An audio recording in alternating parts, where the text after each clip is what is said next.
പ്രിയപ്പെട്ടവരെ, സദ്ഭാവന ട്രസ്റ്റ് പ്രസിദ്ധീകരിക്കുന്ന ഏറ്റവും പുതുതായ ചെറുകഥാ സമാഹാരത്തിൻ്റെ പ്രകാശന കർമ്മമാണ് ഇന്നിവിടെ നടക്കുന്നത്. വീണ്ടും ആദ്യ രാത്രി എന്ന പേരിൽ ശ്രീ ഗിരിധർ പൈ എഴുതിയ പുസ്തകമാണ് ഇന്നിവിടെ പ്രകാശനം ചെയ്യുന്നത്. ഈ ചടങ്ങിൽ അധ്യക്ഷം വഹിക്കുന്നത് സദ്ഭാവന ട്രസ്റ്റിൻ്റെ ചെയർമാനും ഭാരതീയ സമാജിൻ്റെ ദേശീയ ചെയർമാനുമായ ശ്രീ BS ബാലേന്ദ്രൻ സാറാണ്. നമുക്കറിയാം, സദ്ഭാവന ട്രസ്റ്റിനെ ചുരുങ്ങിയ കാലയളവ് കൊണ്ട് തന്നെ ഈ നിലയിൽ ധാരാളം പുസ്തകങ്ങൾ പ്രസിദ്ധീകരിക്കാനുള്ള ശക്തി പകർന്നു തരുന്നത് അദ്ദേഹത്തിൻ്റെ നേതൃത്വവും ദീർഘവീക്ഷണവുമാണ്. അദ്ദേഹത്തെ ഈ ചടങ്ങിലേക്ക് സ്നേഹപൂർവ്വം സ്വാഗതം ചെയ്യുന്നു. ഇന്ന് ഈ ചടങ്ങിൽ മുഖ്യപ്രഭാഷണം നടത്തുന്നത് വൈജ്ഞാനിക സാഹിത്യ മഹാപ്രതിഭയായ തമ്പാൻ സാറാണ്. ഡോക്ടർ മാർ തമ്പാൻ സാറാണ്. അദ്ദേഹം ഭാരതീയ സമാജുമായി അതുപോലെ തന്നെ സദ്ഭാവന ട്രസ്റ്റുമായി വളരെ അടുത്ത് ബന്ധം പുലർത്തുന്ന ആളാണ്. സദ്ഭാവന ട്രസ്റ്റിൻ്റെ ചീഫ് എഡിറ്ററാണ് അദ്ദേഹം. അദ്ദേഹത്തെ ഈ ചടങ്ങിലേക്ക് സ്നേഹപൂർവ്വം സ്വാഗതം ചെയ്യുന്നു. ഈ പുസ്തകം ഇന്നിവിടെ പ്രകാശനം ചെയ്യുന്നത് ഭാരത് സർക്കാരിൻ്റെ പ്രസ് ഇൻഫർമേഷൻ ബ്യൂറോയുടെ മുൻ ഡയറക്ടറായ ശ്രീ KL ശ്രീകൃഷ്ണദാസാണ്. അദ്ദേഹത്തിന് ഈ ചടങ്ങിലേക്ക് സ്നേഹപൂർവ്വം സ്വാഗതം ചെയ്യുന്നു.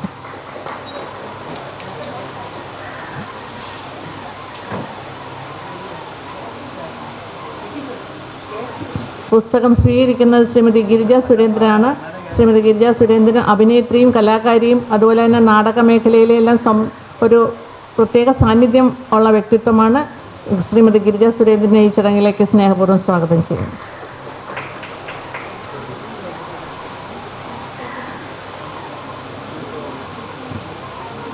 ഇന്നത്തെ മഹനീയ സാന്നിധ്യത്തിൽ പ്രധാന ആളാണ് ഡോക്ടർ രാജാ വാര്യർ സാർ. അദ്ദേഹത്തെ നമുക്കറിയാം, മുൻ ഡയറക്ടറാണ്. സെൻറ്റർ ഫോർ പെർഫോമിംഗ് വിഷ്വൽ ആർട്സിൻ്റെ കേരള സർവകലാശാലയുടെ മുൻ ഡയറക്ടറാണ്. അദ്ദേഹത്തെ സ്നേഹപൂർവ്വം ഈ ചടങ്ങിലേക്ക് സ്വാഗതം ചെയ്യുന്നു.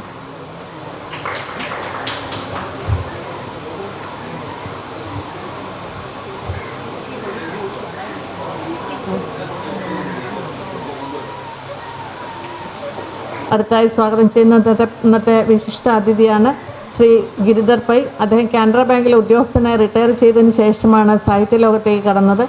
ആദ്യകാലങ്ങളിൽ സ്കൂൾ കോളേജ് യുവജനോത്സവങ്ങളിലൊക്കെ പങ്കെടുത്ത് ധാരാളം ചെറുകഥകളും അങ്ങനെയുള്ള കാര്യങ്ങളൊക്കെ ചെയ്തിട്ടുണ്ടെങ്കിലും ഒരു പുസ്തകം, ഒരു കഥാകൃത്ത് എന്ന നിലയിൽ അദ്ദേഹം ആദ്യമായിട്ടാണ് ഈ പുസ്തകം എഴുതുന്നത്. അദ്ദേഹത്തിൻ്റെ ആദ്യത്തെ പുസ്തകം ഇവിടെ സദ്ഭാവന ട്രസ്റ്റിനെ പബ്ലിഷ് ചെയ്യാൻ തന്നതിൽ ഏറ്റവും അധികം സന്തോഷമുണ്ട്. അത് ആദ്യമേ രേഖപ്പെടുത്തുന്നു. ഈ പുസ്തകം നമുക്കറിയാം, ചെറുകഥ എന്ന് പറയുമ്പോൾ എല്ലാവർക്കും വളരെ താല്പര്യമുള്ള കാര്യമാണ്. ഒരു സാഹിത്യ ഭാഷയിൽ ധാരാളം വിഭാഗങ്ങളുണ്ടെങ്കിലും ചെറുകഥയ്ക്ക് അതിൻ്റേതായ പ്രാധാന്യമുണ്ടെന്ന് നമ്മളെപ്പോഴും മനസ്സിലാക്കുന്ന കാര്യമാണ്. ഇത് ചെറുകഥകളാണ്. 12 ചെറുകഥകൾ അടങ്ങിയ ഒരു സമാഹാരമാണ് അദ്ദേഹത്തിൻ്റെ വീണ്ടും ആദ്യ രാത്രി എന്നുള്ള പുസ്തകം. അത് നമുക്കറിയാം, നമ്മുടെ ജീവിതത്തോട് ചേർന്ന് നിൽക്കുന്ന പുസ്തകമാണ്. അതിനകത്ത് നമ്മുടെ ധാരാളം വികാരങ്ങൾ, മനുഷ്യർക്കുള്ള എല്ലാ വികാരങ്ങളും അതിനകത്ത് ഓരോ ചെറുകഥകളിലും നമുക്ക് പ്രകടമായി കാണാം. ദേഷ്യമാണെങ്കിലും സ്നേഹമാണെങ്കിലും പശ്ചാത്താപമാണെങ്കിലും ധാരാളം രീതിയിലുള്ള മനുഷ്യൻ്റെ മനസ്സിൽ കൂടി കടന്നു പോകുന്ന എല്ലാ വികാരങ്ങളും ഉൾക്കൊള്ളുന്ന 12 ചെറുകഥകളുടെ സമാഹാരമാണ് അദ്ദേഹം ഇവിടെ ഇന്ന് എഴുതി തന്നിട്ടുള്ളത്. സദ്ഭാവന ട്രസ്റ്റ് ഈ പുസ്തകം പബ്ലിഷ് ചെയ്യാൻ തന്നതിൽ അങ്ങേയറ്റം സന്തോഷമുണ്ട്. അദ്ദേഹത്തെ സ്നേഹപൂർവ്വം സ്വാഗതം ചെയ്യുന്നു. കാനറ ബാങ്കിലെ DGM-ഉം അതുപോലെ തന്നെ CM-ഉം ഇവിടെ എത്തിയിട്ടുണ്ട്. അവരെ രണ്ടുപേരെയും സ്നേഹപൂർവ്വം സ്വാഗതം ചെയ്യുന്നു. അതുപോലെ ഈ ചടങ്ങ് വീക്ഷിക്കാൻ എത്തിയിട്ടുള്ള സാഹിത്യരംഗത്തെ എല്ലാ ബഹുമാന്യ വ്യക്തികളെയും അതുപോലെ എൻ്റെ സഹപ്രവർത്തകരെയും സ്വാഗതം ചെയ്തുകൊണ്ട് നിർത്തുന്നു. നന്ദി, നമസ്കാരം. ബഹുമാന്യരെ, ശ്രീ ഗിരിധർ പൈ എഴുതിയ വീണ്ടും അർദ്ധരാത്രി എന്നൊരു പുസ്തകം ഇവിടെ പ്രകാശിതമാവുകയാണ്. എനിക്ക് തോന്നുന്നു സദ്ഭാവന ട്രസ്റ്റ് ഈ അടുത്ത കാലത്ത് പ്രസിദ്ധീകരിച്ച പുസ്തകങ്ങളിൽ നിന്ന് ഏറെ വ്യത്യസ്തമായ ഒരു പുസ്തകമാണിത്. കാരണം ഇതിൻ്റെ സ്ക്രിപ്റ്റ് വളരെ കുറവായിരുന്നു. ഇത് പ്രസിദ്ധീകരിക്കാൻ നമ്മുടെ പബ്ലിക്കേഷൻ ഓഫീസർ സിന്ധു സുരേഷും ബിയോൺ ശ്രീകുമാറും ഇതിനകത്ത് കുറേ ബുദ്ധിമുട്ടിയായിരുന്നു. കുറച്ചധികം ഇല്ലസ്ട്രേഷൻസ് ഇതിനകത്ത് പുതിയതായി ചേർത്തുകൊണ്ടാണ് സാധാരണ പുസ്തകങ്ങളിൽ നിന്ന് വ്യത്യസ്തമായി ഈ പുസ്തകം പ്രസിദ്ധീകരിക്കാൻ തയ്യാറായിട്ടുള്ളത്.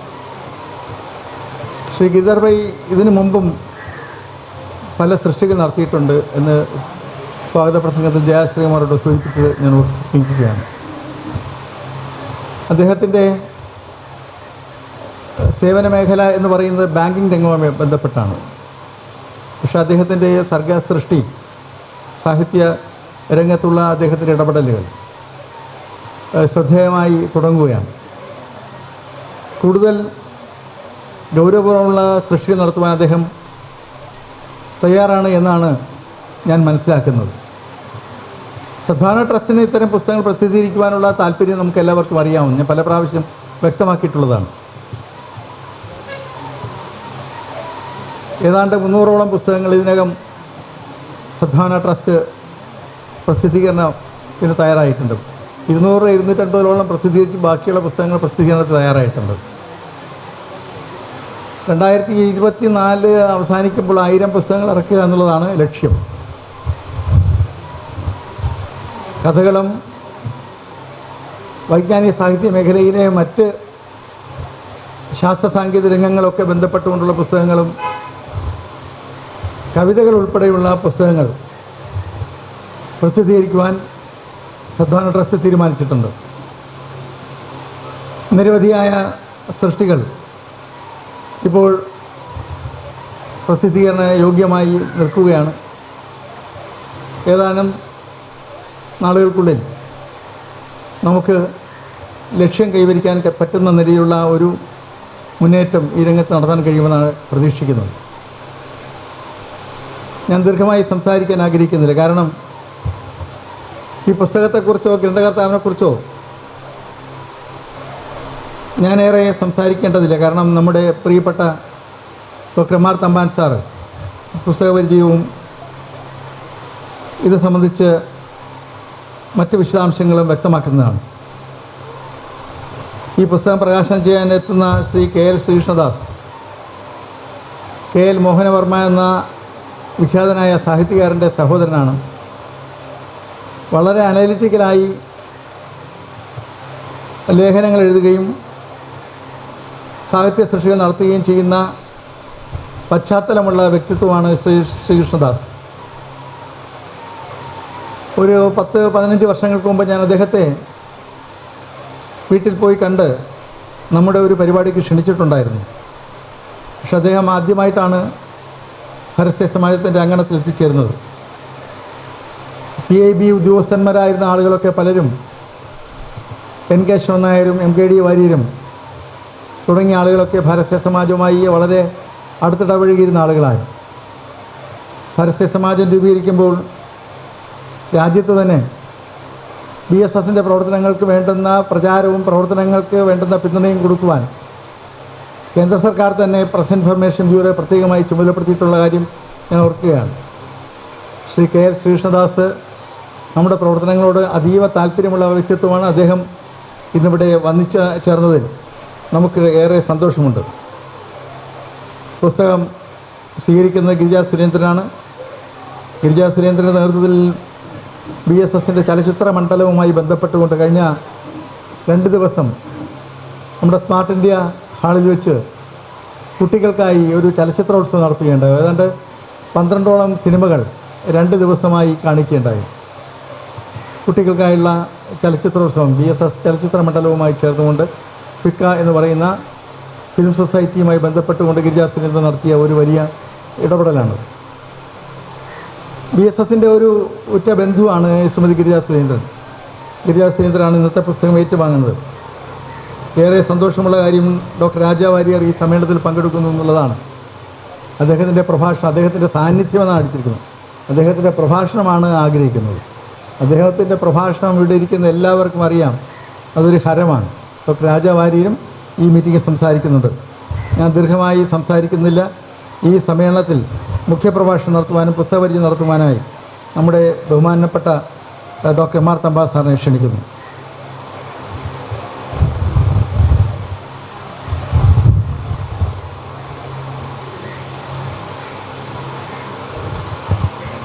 അധ്യക്ഷൻ ശ്രീ ബാലേന്ദ്രൻ, ഇന്നത്തെ താരമായ ഗ്രന്ഥകർത്താവ് ശ്രീ ഗിരിധർ പൈ, എൻ്റെ സ്നേഹിതൻ ശ്രീ ശ്രീകൃഷ്ണദാസ്, ഡോക്ടർ രാജാ വാര്യർ, പുസ്തകം സ്വീകരിക്കുന്ന ശ്രീമതി ഗിരിജ സുരേന്ദ്രൻ,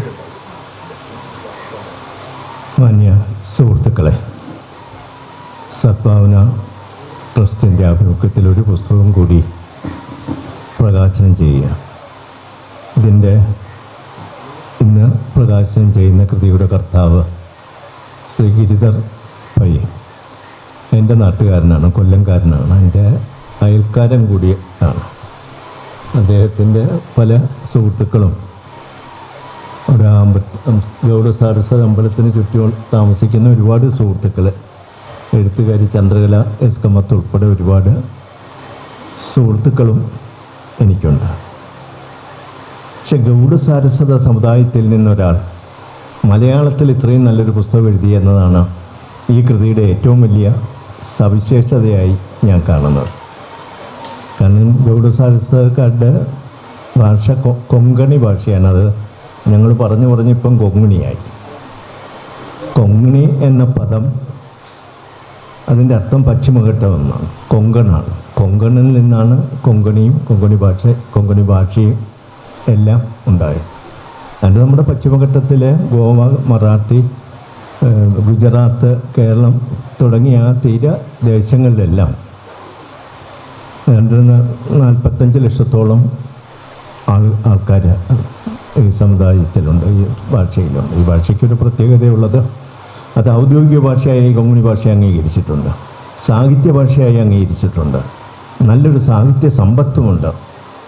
ക്രൈസ്തവ സാഹിത്യവും ഹൈന്ദവ സാഹിത്യവും ഒന്ന് രണ്ടായി തിരിക്കത്തക്ക രീതിയിൽ നല്ലൊരു സാഹിത്യ സമ്പത്തുമുണ്ട്. മലയാളത്തിൽ തന്നെ നേരത്തെ പറഞ്ഞ ചന്ദ്രകലയെ പോലെ എടുത്തു പറയാവുന്ന സാഹിത്യകാരന്മാരുമുണ്ട്. പക്ഷേ ആ ഭാഷയ്ക്ക് പണ്ട് ലിപി ഉണ്ടായിരുന്നു.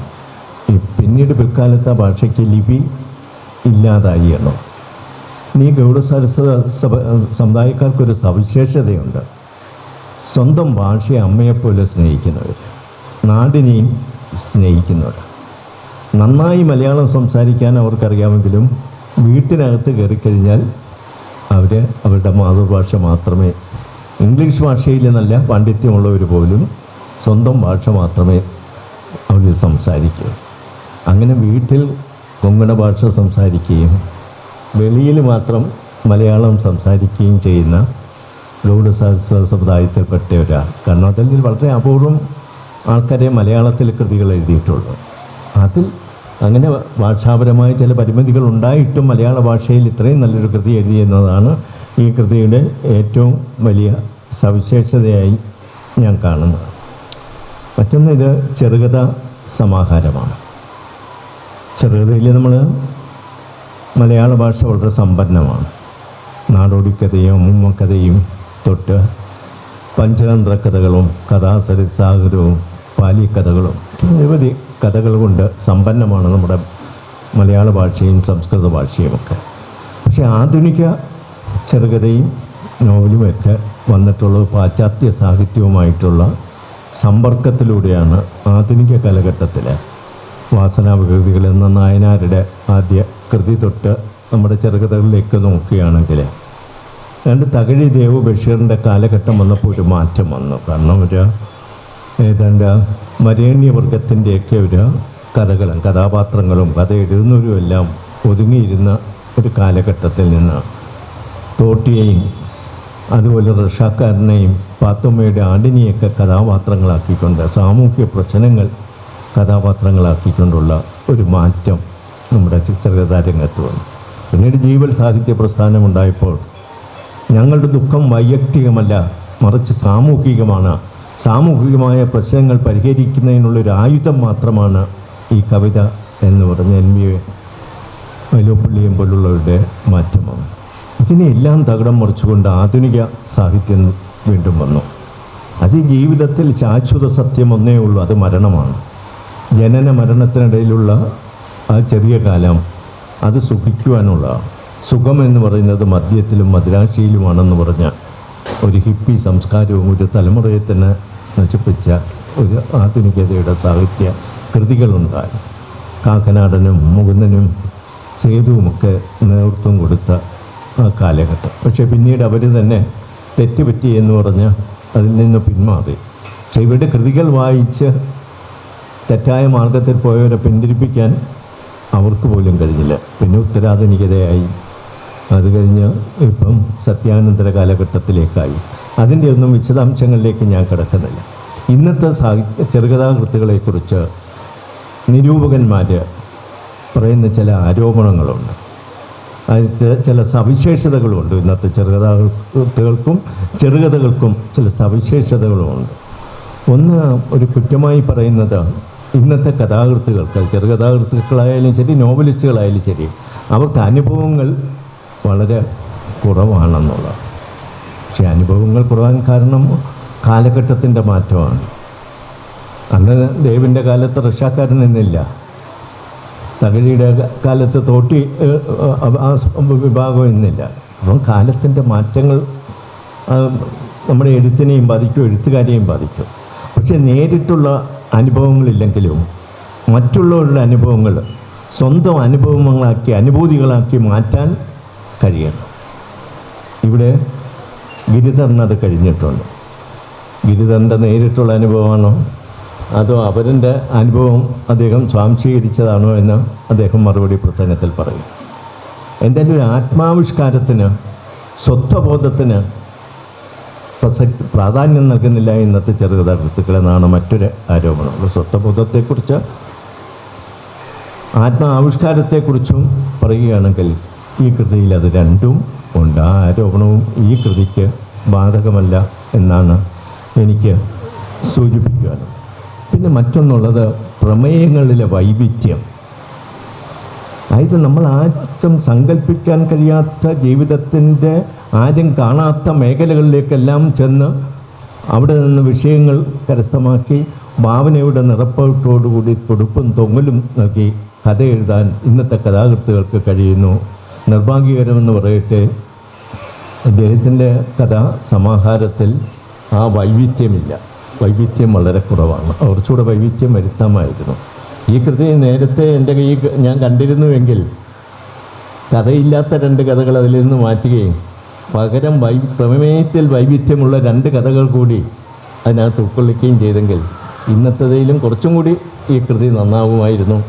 അടുത്ത പതിപ്പിറക്കുമ്പോൾ അത് ഗിരിധറും രാജാവാര്യരും സിന്ധുവൊക്കെ ശ്രദ്ധിക്കണമെന്നാണ് എനിക്ക് പറയാനുള്ളത്. കാരണം ഇപ്പം നമ്മളിപ്പം ജീവിതം സുഖദുഃഖ സമ്മിശ്രമാണ്. അതൊക്കെ പുസ്തകങ്ങൾ എടുത്താൽ അതിൽ നല്ലതും കാണും, നന്മയും കാണും, മോശവും കാണും. ഇതൊരു കുടുംബ സദസ്സാണ്. അതുകൊണ്ട് സാധാരണഗതിയിൽ ഞാൻ ഒരു ചടങ്ങിലും പോയി ഒരു കൃതിയെക്കുറിച്ചും മോശമായ അല്ലെങ്കിൽ ഗ്രന്ഥകർത്താവിനെക്കുറിച്ചോ ഒന്നും പറയാറുള്ളതല്ല. ഇതൊരു കുടുംബ സദസ്സായതുകൊണ്ട് ഞാനിത് പറഞ്ഞു എന്നുള്ളതാണ്.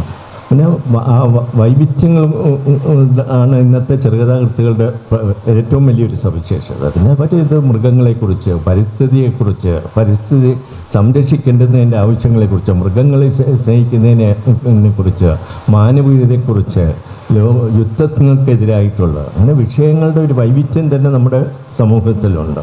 ആ തലത്തിലേക്ക്, പരിസ്ഥിതി പ്രശ്നങ്ങളിലേക്കും മനുഷ്യൻ ഇന്ന് നേരിടുന്ന പ്രശ്നങ്ങളിലേക്കുമൊക്കെ അതുമൊക്കെ നമ്മൾ പ്രമേയമാക്കി മാറ്റുന്നതായിരിക്കും കുറച്ചുകൂടെ നല്ലത്. ഇനി കൃതിയിലേക്ക് കിടക്കാം. കൃതിയിലേക്ക് ആദ്യത്തെ കൃതി വീണ്ടും ഒരു ആദ്യ രാത്രി എന്നുള്ളത് നല്ല ടൈറ്റിലാണ്. കാരണം ചെറുപ്പക്കാർ കാണുകയാണെങ്കിൽ വലിയ പ്രതീക്ഷയോടുകൂടി ഈ കൃതി വായിക്കുന്ന ഒരു ടൈറ്റിലാണ്. പക്ഷേ ആ പ്രതീക്ഷയൊന്നുമല്ല അതിനകത്ത് എഴുതിയിരിക്കുന്നത്. വളരെ സഭ്യമായി, വളരെ സംസ്കാര സമ്പന്നമായ ശൈലിയിലേക്ക് തന്നെയാണ് ആദ്യ രാത്രിയെക്കുറിച്ചും അതിൽ എഴുതിയിരിക്കുന്നത്.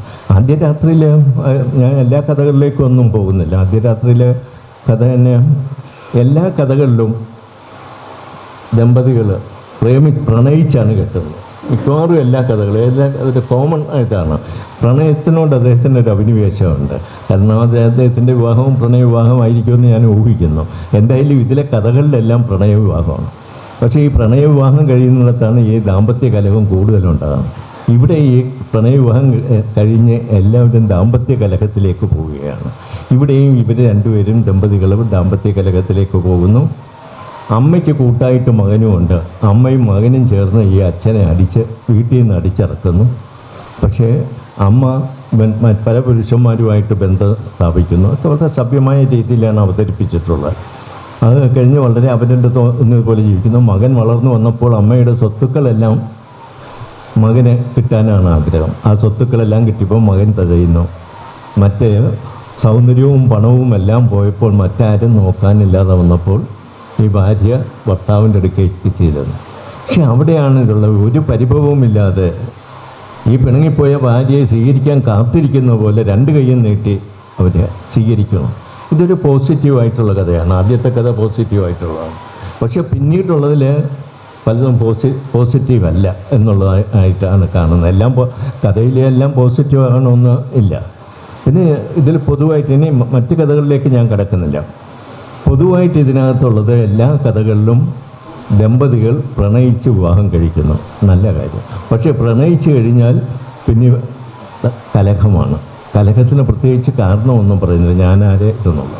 പക്ഷേ ഈ കലഹത്തിൽ ഭർത്താവെന്ന് പറയുന്ന കുടുംബനാഥൻ വളരെ ഒരു ഉത്തമ പുരുഷനാണ്, മാന്യനാണ്, തിരിച്ച് വളരെ സഭ്യമായി തന്നെ പെരുമാറുന്നു, സംസ്കാര സമ്പന്നമായി തന്നെ പെരുമാറുന്നു. അതേ അവസരത്തിൽ ഭാര്യ എന്ന കഥാപാത്രം അത്ര വലിയ സംസ്കാരമൊന്നും ഇല്ലാത്ത രീതിയിൽ കുലീന കുടുംബത്തിലൊന്നും ജനിച്ച ഒരു സ്ത്രീ അല്ലാത്തതായിട്ടാണ് ചിത്രീകരിച്ചിരിക്കുന്നത്. അപ്പോൾ ഇവർ മകനുമായി ചേർന്നിട്ട് ഭർത്താവിനെ അവിടെ നിന്ന് ആട്ടിപ്പായിക്കുക. അത് കഴിഞ്ഞിട്ട് ചെറുകഥയിൽ ഭർത്താവ് ദുഃഖം സഹിക്കവയ്യാതെ അവരെ ആത്മഹത്യ ചെയ്യുക. ചെറുകഥയിൽ സന്യാസത്തിലേക്ക് പോകുക. അങ്ങനെ നെഗറ്റീവായിട്ടുള്ളതും ഉണ്ട്. പക്ഷേ ഇവിടെ ഞാൻ കാണുന്ന ഒരു ന്യായീകരണം, സാഹിത്യമെന്ന് പറയുന്നത് ജീവിതത്തിൻ്റെ പുനരാവിഷ്കാരമാണ്. അപ്പം നമ്മുടെ ജീവിതത്തിൽ പ്രണയവിവാഹവും പ്രണയിച്ചു കഴിഞ്ഞ് പ്രണയവിവാഹത്തിന് ശേഷം ദാമ്പത്യ കലഹമൊക്കെ സ്വാഭാവികമാണ്. അതുപോലെ അച്ഛനമ്മമാർ അമ്പലമുറ്റത്തും അതുപോലെ പ്രായം ചെന്ന അച്ഛനമ്മമാരെ മക്കൾ അമ്പലമുറ്റത്തും വൃദ്ധസദനത്തിലും എല്ലാം അയക്കുന്നത് അതും ഇന്ന് ഒരു സാധാരണ സംഭവമായിട്ടാണ്. അപ്പോൾ ഒരു സാഹിത്യകൃതി എന്ന നിലയിൽ ഇത് ജീവിതത്തിൻ്റെ ഒരു പുനരാവിഷ്കാരമായി ഇത് വരുന്നു. ഇതിന് യാതൊരു തെറ്റും പറയാൻ കഴിയുന്നില്ല. പക്ഷേ ഈ പുസ്തകം വായിക്കുമ്പോൾ ഒരുപക്ഷെ ഗ്രന്ഥകാരൻ ഉദ്ദേശിച്ചിരിക്കുക, കാരണം എല്ലാം സഹിച്ച് സർവം സഹയായി നമ്മൾ ചിത്രീകരിക്കുക സ്ത്രീയാണ്. ഇവിടെ സർവം സഹയായി ചിത്രീകരിച്ചിരിക്കുന്നത് പുരുഷനെയാണ്. പുരുഷനെല്ലാം സഹിക്കുന്നു. ഭാര്യ പരപുരുഷന്മാരുമായി സൂചിച്ച് നടക്കുന്നതിനെയും ശ്രമിക്കുന്നു. മകൻ സൈക്കിൾ ചെയിനെടുത്ത് അടിച്ച് ചവിട്ടി അച്ഛനെ പുറത്താക്കുന്നതും ഈ അച്ഛൻ സഹിക്കുന്നു. ഇതെല്ലാം സഹിച്ചിട്ട് ഏകനായി അച്ഛൻ നടന്നു നീങ്ങുകയാണ്, ഒറ്റയ്ക്ക് ജീവിക്കുകയാണ്. ഇത്രയൊക്കെ ആയിട്ടും ഈ അച്ഛന് മകനോടോ ഭാര്യയോടോ യാതൊരു പരിഭവവും ഇല്ല. ഒരു പക്ഷേ ഗ്രന്ഥകർത്താവ് ഉദ്ദേശിച്ചിരിക്കും ഇങ്ങനൊരു നല്ല പുരുഷനെ, രാമനെപ്പോലെ ഒരു ഉത്തമ പുരുഷനെ അവതരിപ്പിച്ചു കഴിഞ്ഞാൽ സ്വാഭാവികമായിട്ടും വായനക്കാർക്ക് അദ്ദേഹത്തിനോടൊരു അനുകമ്പ തോന്നുന്നു. ഉള്ള സത്യം പറയട്ടെ, ഇത് വായിച്ചു കഴിഞ്ഞാൽ തോന്നുക, ഓ ഈ കഥാപാത്രം ഒരു പെൺകോന്തനാണല്ലോ എന്നാണ് സാധാരണഗതി നാട്ടുമ്പുറത്തുകാർക്ക് ഇത് തോന്നുക. ഗ്രന്ഥകർത്താവ് എന്താണ് അതിന് ഉദ്ദേശിച്ചതെന്ന് എനിക്കറിയില്ല. നമ്മുടെ ഉത്തരാധുനിക സാഹിത്യത്തിൻ്റെ രീതി അനുസരിച്ച് ഒരു കൃതി രചിച്ചു കഴിഞ്ഞാൽ പിന്നെ ഗ്രന്ഥകർത്താവിന് അതിൽ കാര്യമൊന്നുമില്ല, പിന്നെ വായനക്കാരൻ ഗ്രന്ഥകർത്താവ് ഇപ്പോൾ പ്രതീക്ഷിക്കാത്ത കാര്യങ്ങൾ കൂടി സങ്കല്പിക്കുകയും വ്യാഖ്യാനങ്ങൾ നൽകുകയും ചെയ്തിരിക്കും. അതുപോലെ ഗിരിധർ സങ്കല്പിച്ചിട്ടില്ലാത്ത, ഭാവനയിൽ കണ്ടിട്ടില്ലാത്ത വ്യാഖ്യാനമായിരിക്കും ഞാൻ ഉൾപ്പെടെ ഇത് വായിക്കുന്നവർക്ക് ഇതിൽ തോന്നുന്നത്. അപ്പം ഞാൻ കൂടുതൽ നീട്ടുന്നില്ല. ഒരു നല്ല ശൈലി ഇത് കിട്ടുന്നുണ്ട്, ഒരു ഭാഷാ ശൈലി. അത് ഞാൻ പറഞ്ഞില്ല, മലയാളം ഭാഗികമായി മാത്രം കൈകാര്യം ചെയ്യുന്ന അദ്ദേഹത്തിന് നല്ലൊരു ഭാഷാശൈലി വന്നിരിക്കുന്നു. അത് വളരെ ലളിതമായി തന്നെ അത് പറയാനും കഴിഞ്ഞിരിക്കുന്നു. യുക്തിസഹമായിട്ട് തന്നെ എല്ലാം അവതരിപ്പിക്കാനും കഴിഞ്ഞിട്ടുണ്ട്. നമ്മുടെ സമൂഹത്തിൽ കാണുന്ന കാര്യങ്ങളൊക്കെ തന്നെയാണുള്ളത്. പക്ഷേ ഇതൊരു കടിഞ്ഞൂൽ കൃതി എന്നുള്ള നിലയിൽ ഒരു ചെറിയ ന്യൂനത ഞാൻ കണ്ടത് ഇതാണ്, പ്രമേയങ്ങളുടെ ഒരു ആവർത്തനം. അത് ഒരു ചില കഥകളിൽ, ചില ഇംഗ്ലീഷ് സ്റ്റോറീസിലുമൊക്കെ ഇത് വരുന്നുണ്ട്. അത് കഥാകാരൻ ഉദ്ദേശിക്കുന്ന ആ പ്രമേയം അത് വായനക്കാരനിലങ്ങ് അടിച്ചേൽപ്പിക്കാൻ വേണ്ടി ഉള്ളൊരു റിപ്പറ്റേഷനായിട്ട് ഒരു ക്രാഫ്റ്റിംഗ് തന്ത്രമായിട്ടും അത് അവതരിപ്പിച്ചിട്ടുള്ള കഥകളും ഞാൻ കാണും. അങ്ങനെയാണെങ്കിൽ ഇദ്ദേഹം കരുതുന്ന ഇതാണ്, സ്ത്രീ എന്ന് പറയുന്നത് സ്ത്രീ ശാക്തീകരണത്തിൻ്റെയും നമ്മൾ സർവം സഖയായ സ്ത്രീ ആയിട്ടുള്ള ഒരു നല്ല കഥാപാത്രമായിട്ടല്ല സ്ത്രീയെ ചിത്രീകരിച്ചിരിക്കുന്നത്, പുരുഷനെ ഒരു ഉത്തമ പുരുഷനായിട്ട് ചിത്രീകരിച്ചിരിക്കുന്നു. സിമ്പതി കിട്ടത്തക്ക രീതിയിൽ പുരുഷനെ ഇത് അവതരിപ്പിച്ചിരിക്കുന്നു. സ്ത്രീ ശാക്തീകരണത്തിൻ്റെ ഇന്നത്തെ കാലത്ത് സ്ത്രീകളിത് സഹിക്കുമോ എന്ന് എനിക്കറിയില്ല. അതുകൊണ്ട് ഭാര്യയോട് തന്നെ ഇത് വായിച്ചിട്ട് എന്താ പ്രതികരണമെന്ന് ചോദിക്കുന്നതായിരിക്കും കുറച്ചുകൂടെ നല്ലത്. ഞാൻ നീട്ടുന്നില്ല. ഇനിയും കൂടുതൽ ഇതൊരു ആദ്യ കൃതി മാത്രമാണ്. ഇനിയും കൂടുതൽ കൃതികൾ രചിക്കാൻ അദ്ദേഹത്തിന് കഴിയും. ആ അനുഭവങ്ങൾ സ്വന്തം അനുഭൂതികളാക്കാൻ അദ്ദേഹത്തിന് കഴിഞ്ഞിട്ടുണ്ട്. അതുകൊണ്ടാണ് ഈ ഇത്തരത്തിലുള്ള കഥകൾ അദ്ദേഹത്തിന് എഴുതാൻ കഴിഞ്ഞത്. ഇനിയും കൂടുതൽ കൂടുതൽ വായിക്കുകയും, കാരണം വായന ശരിക്കുണ്ട്. അത് അദ്ദേഹത്തിൻ്റെ പ്രണയം എന്ന കഥ വായിച്ചാൽ അറിയാം. പ്രണയം എന്ന കഥയിലെ പ്രണയത്തിൻ്റെ നിർവചനങ്ങളും വിശ്വോത്തര സാഹിത്യകാരന്മാരുമൊക്കെ പ്രണയത്തെക്കുറിച്ച് പറഞ്ഞിട്ടുള്ള ഉദ്ധരണികൾ കൊണ്ട് അതിൻ്റെ ഒരു പ്രവാഹമാണതിൽ. പക്ഷേ ഒരു കഥാബീജം അതിൽ ഉൾക്കൊള്ളിക്കാൻ ഈ പ്രവാഹത്തിനിടയിൽ വിട്ടുപോയി എന്നുള്ളതും സൂചിപ്പിക്കുന്നു. ഇനിയും കൂടുതൽ ഈ ശൈലി നിലനിർത്തി ഏറ്റവും കൂടുതൽ കൃതികൾ, ഇനിയും കഥകൾ രചിക്കുവാനും അദ്ദേഹത്തിന് കഴിയട്ടെ എന്ന് ആശംസിച്ചുകൊണ്ട് പ്രാർത്ഥിച്ചുകൊണ്ട് എൻ്റെ വാക്കുകൾ നിർത്തട്ടെ. നന്ദി.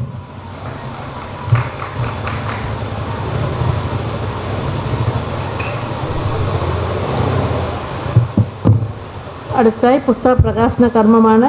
പുസ്തക പ്രകാശനത്തിനായി ശ്രീ KL ശ്രീകൃഷ്ണദാസ് സാറിനെയും പുസ്തകം ഏറ്റുവാങ്ങിക്കുന്നതിന് ശ്രീമതി ഗിരിജ സുരേന്ദ്രനെയും ക്ഷണിക്കും.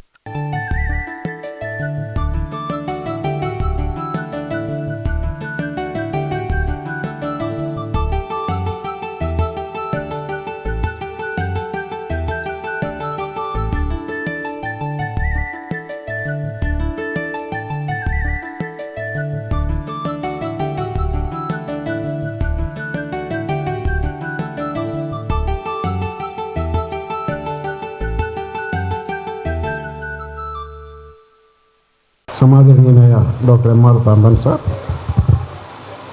ശ്രീമതി ഗിരിജ സുരേന്ദ്രൻ, ഡോക്ടർ രാജാ വാര്യർ, കഥാകൃത്ത് ശ്രീ ഗിരിധർ പൈ, ശ്രീമതി ജയ ശ്രീകുമാർ, ശ്രീമതി സിന്ധു സുരേഷ്, നിങ്ങളിൽ ചിലരെങ്കിലും ഒരു കാര്യം ശ്രദ്ധിച്ചു കാണുമെന്ന് ഞാൻ വിശ്വസിക്കുന്നു. ഈ പൊന്നാട അണിയിച്ച് കഴിഞ്ഞപ്പോൾ അതൊന്ന് മടക്കി സൂക്ഷിച്ചു വെക്കാനായിട്ട് ഞാൻ ഒരുപാട് പാടുപെട്ടിട്ട് അതെല്ലാം കൂടി ചുരുട്ടിക്കൂട്ടി വഹിച്ചു. നേരെ മറിച്ച് തമ്പാൻ സാറുണ്ടല്ലോ, വളരെ മനോഹരമായിട്ട് വളരെ ചിട്ടയോടെ അടുക്കോടെ അദ്ദേഹത്തിൻ്റെ പ്രഭാഷണം പോലെ തന്നെ അടക്കി വെച്ചിരിക്കുന്നത് കണ്ടു. ആ ഒരു പ്രഭാഷണത്തിലുള്ള വ്യത്യാസം എൻ്റെയിലും കാണുമെന്ന് ഞാൻ പറയുകയാണ്. നമുക്കറിയാം, കഥ പറയുന്നതിലും കേൾക്കുന്നതിലും അനാദികാലം മുതൽ ഭാരതീയർക്ക് പ്രത്യേക ഒരു അഭിലാഷമുണ്ടായിരുന്നു, അഭിനിവേശമുണ്ടായിരുന്നു, ആഗ്രഹമുണ്ടായിരുന്നു. ത്രേതായുഗത്തിലെ രാമായണവും ദ്വാപരയുഗത്തിലെ മഹാഭാരതവും ഒന്നാം തരം കഥകളാണ്. ലോകം കണ്ട ഏറ്റവും മഹാന്മാരായ കഥാകൃത്തുക്കളാണ് ശരിക്കും പറഞ്ഞാൽ വ്യാസനും വാൽമീകി. അത് കാവ്യമാണെന്നുള്ളത് അറിഞ്ഞുകൊണ്ട് തന്നെയാണ് ഞാൻ പറയുന്നത്, വീണ്ടും അടിവരയിട്ട് പറയുന്നത്. മഹാഭാരതത്തിലെ ഓരോ സന്ദർഭങ്ങളും, ഓരോ ചെറിയ സന്ദർഭവും എടുത്തു നോക്കിയാൽ അതെല്ലാം ഒരു ചെറുകഥയാണ്.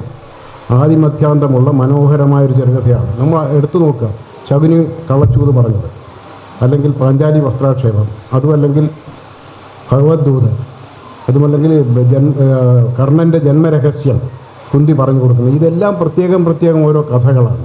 നമുക്കറിയാം അഭിമന്യുവിനെ അതുപോലെ ചക്രവ്യൂഹത്തിൽപ്പെടുത്തിയ കാര്യങ്ങൾ, ഇതെല്ലാം ഓരോ കഥകളാണ്. അപ്പോൾ ഈ കഥ കേൾക്കാനുള്ള ഒരു അഭിനിവേശം ആദ്യകാലം മുതൽ നമുക്കുണ്ടായിരുന്നു.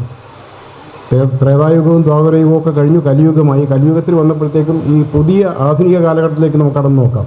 എൻ്റെ ബാല്യകൗമാര കാലഘട്ടങ്ങളിലെ കഥയുടെ വസന്തകാലമായിരുന്നു. കാരൂർ, തകഴി, കേശവദേവ്, ബഷീർ, ഉറൂപ്പ് തുടങ്ങിയവരുടെയൊക്കെ മനോഹരമായ കഥകൾ വരാൻ നമ്മൾ കാത്തിരുന്ന ഒരു കാലഘട്ടമുണ്ടായിരുന്നു.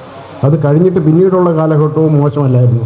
MT വാസുദേവൻ നായരും കാക്കനാടനും OV വിജയനും M മുകുന്ദനും ഒക്കെ എഴുതിയ ഒരു കാലഘട്ടം.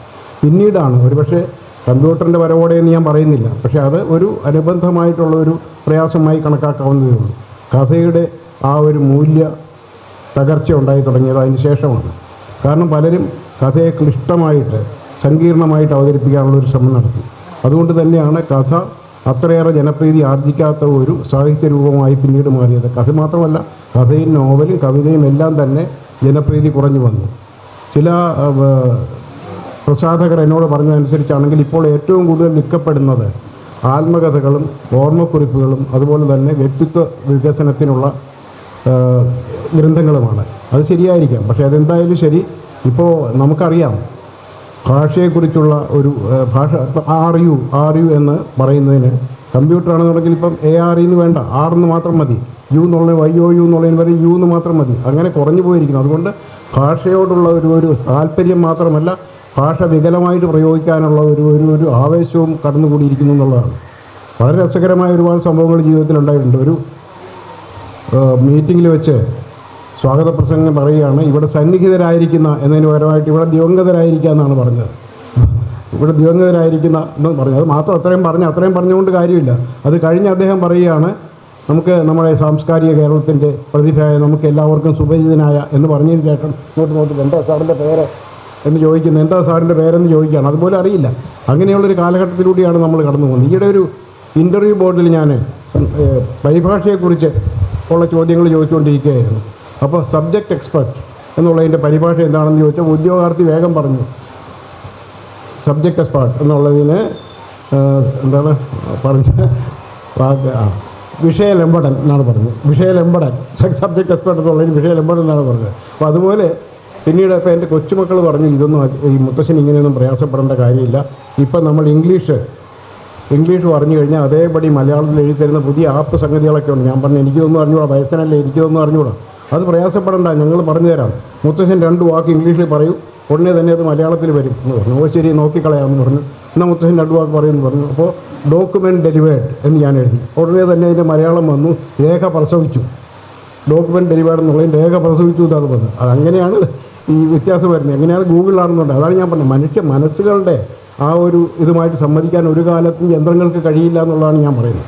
അങ്ങനെയുള്ള ഒരു സവിശേഷ കാലഘട്ടത്തിലൂടെ കടന്നു പോകുമ്പോഴാണ് കഥകളൊക്കെ ദുർഗ്രഹങ്ങളായി കഴിഞ്ഞിരിക്കുന്നു, സങ്കീർണങ്ങളായിരിക്കുന്ന കാലഘട്ടത്തിലാണ് ഈ ഉഷ്ണമേഖലയിൽ ഒരു കുളിർകാറ്റ് പോലെ നമ്മുടെ ഗിരിധർ പൈ 12 മനോഹരങ്ങളായ കഥകളുമായി കടന്നു വന്നിട്ടുള്ളത്. ഇതിൽ എനിക്കൊരു അത്ഭുതം തോന്നിയത് വീണ്ടും ആദ്യ രാത്രി എന്നുള്ള അദ്ദേഹം പറഞ്ഞ പോലെ, സബ്ബാ സാർ പറഞ്ഞ പോലെ തന്നെ ഞാൻ ഞെട്ടിപ്പോയി. വീണ്ടും ആദ്യ രാത്രിയോ വായിച്ചു കഴിഞ്ഞപ്പോഴാണ് അത് എന്താണ് അദ്ദേഹം ഉദ്ദേശിച്ചിരിക്കുന്നത് മനസ്സിലായത്. സമ്പാൻ സാർ പറഞ്ഞ എല്ലാ കാര്യങ്ങളും അത് ഞാൻ പറയാം, അത് വളരെ അടുക്കും ചിട്ടയുമായി അദ്ദേഹം എല്ലാത്തിനെക്കുറിച്ചും പറഞ്ഞു കഴിഞ്ഞു. ഈ പറഞ്ഞ പോലെ ഒരു നെഗറ്റീവ് തോട്ട്സ് ചില കഥകളിൽ വരുന്നുണ്ടോ എന്നൊരു സംശയം ഉണ്ടെങ്കിൽ കൂടിയും വളരെ വ്യത്യസ്തമായ പ്രമേയങ്ങളാണ് വളരെ മനോഹരമായി അദ്ദേഹം കൈകാര്യം ചെയ്തിരിക്കുന്നത്. ഓരോ കഥയെക്കുറിച്ച് ഞാൻ വീണ്ടും പറയേണ്ട ആവശ്യമില്ല. മാത്രവുമല്ല ഇനിയും പ്രഗത്ഭരായ പലരും സംസാരിക്കാൻ ഇവിടെയുണ്ട്. ശ്രീ ഗിരിധർ പൈ ഇതിൽ മറ്റൊരു സംഗതി കണ്ട് എനിക്ക് അറിഞ്ഞുകൂടാ, എൻ്റെ ഇതിൽ കവർ പേജിൽ അദ്ദേഹത്തിൻ്റെ പേരില്ല. ശരിയല്ലേ? കവർ പേജിൽ അദ്ദേഹത്തിൻ്റെ പേര് കൊടുത്തിട്ടില്ല. അതെന്ത് പറ്റിയാണെന്ന് എനിക്കറിയില്ല. അതിനകത്ത് അതുപോലെ തന്നെ അവതാരിക എഴുതിയ കുമ്പസാരക്കുട്ടിലെ തത്വനിശ്വാസങ്ങൾ എന്ന ഡോക്ടർ രാജാവാരിയുടെ അവതാരിക വളരെ പ്രഗത്ഭമായ പ്രതിഭാസരമായ ഒരു അവതാരികയാണ്. അത് ഈ കഥകളിലേക്കൊരു എന്താണ് പറയുന്നത്, വളരെ കടന്നു ചെല്ലുന്ന, സമഗ്രമായും സർവതലസ്പർശിയായും കടന്നു ചെല്ലുന്ന ഒരു അവതാരികയാണ് എഴുതിയിരിക്കുന്നത്. വളരെ വിശദമായി സംസാരിക്കേണ്ട ആവശ്യമില്ല, കാരണം കഥകളെക്കുറിച്ച് ഞാൻ വീണ്ടും എടുത്ത് പറയേണ്ട ആവശ്യമില്ല. പല കഥകളും പോസിറ്റീവായിട്ടുള്ള അംശങ്ങളുള്ളതാണ്. എങ്കിലും ചില കഥകൾ വായിക്കുമ്പോൾ ഇങ്ങനെയൊക്കെ സംഭവിക്കുമോ ജീവിതത്തിൽ നമുക്ക് തോന്നിപ്പോകും. പക്ഷേ ഇപ്പം നടക്കുന്ന വാർത്തകളൊക്കെ കാണുമ്പോഴേക്കും അതിനേക്കാളും കഷ്ടമാണ് ഇപ്പോൾ നടക്കുന്നത്. ഇന്ന് രാവിലത്തെ ഒരു സംഭവം നിങ്ങൾ പലരും കേട്ട് കാണും തോന്നുന്നു. ഒരുപക്ഷെ ഇത് രാവിലെ ഒരു ചാനലിലുണ്ടായൊരു സംഭവം, പ്രസവിച്ച് 3 മണിക്കൂർ കഴിഞ്ഞ ഒരു കുട്ടിയെ എറണാകുളം പനമ്പള്ളി നഗറിൽ റോഡിലേക്ക് വലിച്ചെറിഞ്ഞിരിക്കുന്നു. മരിച്ചാണോ വീണത് ഒന്നതാണോ എന്നറിയില്ല. ഇന്നതാണ് ഏറ്റവും വലിയ വാർത്ത. അപ്പോൾ അതുപോലെ ഇതിനകത്ത് ഇപ്പോൾ അച്ഛനെ തല്ലി പുറത്തിറക്കി എന്ന് പറയുന്നു. അത് നേരത്തെ തന്നെ അതുപോലെ തന്നെ ഒരു വാർത്ത വന്നിരുന്നു. ഈ പറഞ്ഞ മാതിരി എന്താണ് പറയുന്നത്, അഭ്യാസങ്ങളൊക്കെ കൊച്ചിലെ തന്നെ പഠിപ്പിച്ച ആൾ വയസ്സായി കഴിഞ്ഞപ്പോഴത്തേക്ക് അച്ഛനെ പഠിച്ചു തല്ലി പുറത്തിരുന്നു എന്ന് പറയുന്നത് നമുക്കിതൊക്കെ വിശ്വസിക്കാൻ പ്രയാസമായിരിക്കും. പക്ഷേ പലപ്പോഴും ഇതിനേക്കാൾ വളരെ ബീഭത്സമായ പ്രയാസകരമായ സംഭവങ്ങൾ സമകാലിക ജീവിതത്തിൽ നടക്കുന്നുണ്ട്. അതെന്തായാലും ശരി, ഈ മനോഹരമായ കഥാസമാഹാരം വളരെ സ്നേഹത്തോടെ വിനയത്തോടെ വായനക്കാർക്ക് വേണ്ടി സമർപ്പിക്കാൻ എനിക്ക് അതിയായ സന്തോഷമുണ്ട്. അതുമാത്രമല്ല, ഈ പുസ്തകം ഏറ്റുവാങ്ങിയത് ഞാൻ ഈയിടെ നിർമ്മിച്ച ഒരു ടെലിഫിലിമിലെ അഭിനേത്രി കൂടിയായ ശ്രീമതി ഗിരിജാ സുരേന്ദ്രനാണ്. അത് പ്രത്യേകം സന്തോഷം നൽകുന്നു. ഒരിക്കൽ കൂടി ഇദ്ദേഹത്തിന് എല്ലാ നന്മകളും നേർന്നുകൊണ്ട് ഇദ്ദേഹത്തിൻ്റെ തൂലികയിൽ നിന്ന് കുറേ കൂടി എന്നല്ല, ഇതുപോലെ തന്നെ ഏറ്റവും മനോഹരമായ ഒരുപാട് കഥകൾ കൈരളിക്ക് ലഭിക്കുമാറാകട്ടെ എന്ന് ഹൃദയപൂർവ്വം ആശംസിച്ചുകൊണ്ട് വിനയപൂർവ്വം ഞാൻ ഈ പുസ്തകം സഹൃദയരുടെ മുന്നിലേക്ക് ഞാൻ സമർപ്പിക്കുകയാണ്. നമസ്കാരം. അടുത്തായി സംസാരിക്കുന്നതിനായി ശ്രീമതി ഗിരിജാ സുരേന്ദ്രൻ ക്ഷണിക്കുന്നു. വേദിയിലെയും സദസ്സിലെയും എല്ലാ ബഹുമാന്യർക്കും എൻ്റെ വിനീതമായ നമസ്കാരം. ആക്ച്വലി എനിക്ക് ഈ ബുക്ക് കിട്ടിയപ്പോൾ ഞാൻ എൻ്റെ പേര് വീണ്ടും ആദ്യ രാത്രി, ഏറ്റവും നമുക്കെല്ലാവർക്കും വായിക്കാൻ ഇൻട്രസ്റ്റ് തരുന്ന ഒരു ടൈറ്റിലാണത്. ഞാൻ വീട്ടിൽ ചെന്നുടനെ വായിക്കാൻ തുടങ്ങി. അപ്പോൾ ഞാൻ ഓരോന്ന് വായിക്കുമ്പോഴും കുറച്ചും കൂടെ എന്തെങ്കിലും എക്സ്പെക്റ്റ് ചെയ്യുന്നതായിരിക്കും അടുത്തതെന്നുള്ള രീതിയിൽ ഫുൾ അവിടെ ഇരുന്ന് വായിച്ചിട്ടാണ് ഞാൻ എണീറ്റത്. ശരിക്കും പറഞ്ഞാൽ ആ ടൈറ്റിൽ അല്ല സാർ ആ പറയുന്ന കുറച്ച് കാര്യം ഉണ്ടെങ്കിലും എന്നാലും നമ്മൾ പ്രതീക്ഷിക്കുന്ന രീതിയിൽ അത്രയും ഒന്നും ആ ടൈറ്റിലിൻ്റെ രീതിയിൽ വരുന്നില്ല എന്നുള്ളതാണ്. പക്ഷെ എന്തായാലും അതുകൊണ്ട് തന്നെ വായനക്കാർ വായിച്ചപ്പം തന്നെ ഇരുന്ന് തീർക്കും. കാര്യം ടൈറ്റിൽ വെച്ചിട്ട്.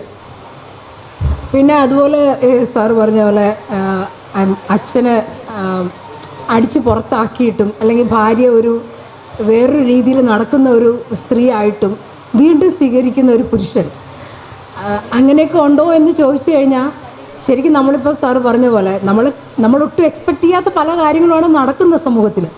പിന്നെ അതുപോലെ അടിക്കുമോ, അച്ഛനെ അടിക്കുമോ, അമ്മയെ അടിക്കുമോ എന്നൊക്കെ ചോദിച്ചു കഴിഞ്ഞാൽ നമ്മൾ എത്രയോ വീഡിയോസാണ് കാണുന്നത്. ശരിക്കും അവരറിയാതെ ലൈവായിട്ട് എടുത്തിട്ടുള്ള വീഡിയോകൾ ഞാൻ ഈ ഇടയ്ക്കൊരു വീഡിയോ കണ്ട് അമ്മയാണോ ചെറിയ മകൻ, അതെനിക്ക് തോന്നുന്നു അവരുടെ മകൻ്റെ മകനോ മകളുടെ മകനോ അങ്ങനെ ആരെങ്കിലും ആയിരിക്കും, അടിക്കുന്നതും കുത്തുന്നതും ഒക്കെ ആയിട്ടുള്ള ആരോ അറിയാതെ വാതിലിൻ്റെ വിടവിൽ കൂടെ എടുത്ത വീഡിയോ ആണ്. ശരിക്കും അതൊക്കെ കാണുമ്പം ഇതെല്ലാം സംഭവിക്കുന്ന കാര്യമാണ്. നമുക്ക് ചുറ്റും നമ്മൾ അറിയാത്ത കാര്യങ്ങൾ ധാരാളം നടക്കുന്നുണ്ട്. പക്ഷേ അദ്ദേഹം എഴുതി വായിക്കുമ്പോൾ ചിലപ്പോൾ അങ്ങനെയാണോ എന്നൊക്കെ തോന്നുമെങ്കിലും ഇതെല്ലാം സംഭവിക്കുന്നതാണ്. പിന്നെ കുറേയൊക്കെ ഈ പറഞ്ഞ പോലെ പുരുഷ മേധാവിത്വം ഇഷ്ടപ്പെടുന്ന വായനക്കാർ ധാരാളം ഉണ്ടാവും. ഞാൻ എൻ്റെ ഹസ്ബൻഡിനെ കൂടെ ചേർത്താണ് പറയുന്നത്. എപ്പോഴും പുരുഷന്മാർ എപ്പോഴും പാവമാണെന്ന് അംഗീകരിക്കാൻ സ്വയം ഇഷ്ടപ്പെടുന്ന കുറേ പേരുണ്ട്. അപ്പോൾ ഈ രീതിയിലല്ലെങ്കിലും ഞങ്ങൾ പാവമാണ് എന്ന് പറയാനുള്ള ഒരു ഇഷ്ടം. അപ്പോൾ അങ്ങനെയുള്ളവർക്ക് ഈ പുസ്തകം ശരിക്കും പറഞ്ഞാൽ നല്ലൊരു പുസ്തകമാണ്. അപ്പോൾ ഞാൻ അത്രത്തോളം കടക്കുന്നില്ല, അദ്ദേഹത്തിനൊക്കെ പോകണം എന്നുള്ള പറഞ്ഞുകൊണ്ടിരിക്കുന്നു. അപ്പോൾ എല്ലാവർക്കും ഈ പുസ്തകം വാങ്ങിച്ച് വായിക്കാം.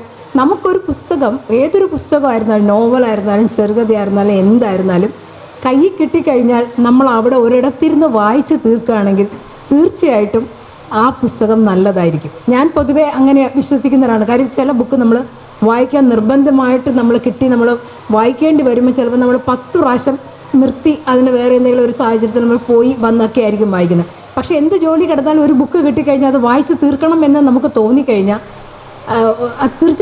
തീർച്ചയായിട്ടും ആ ബുക്ക് നല്ലതായിരിക്കും.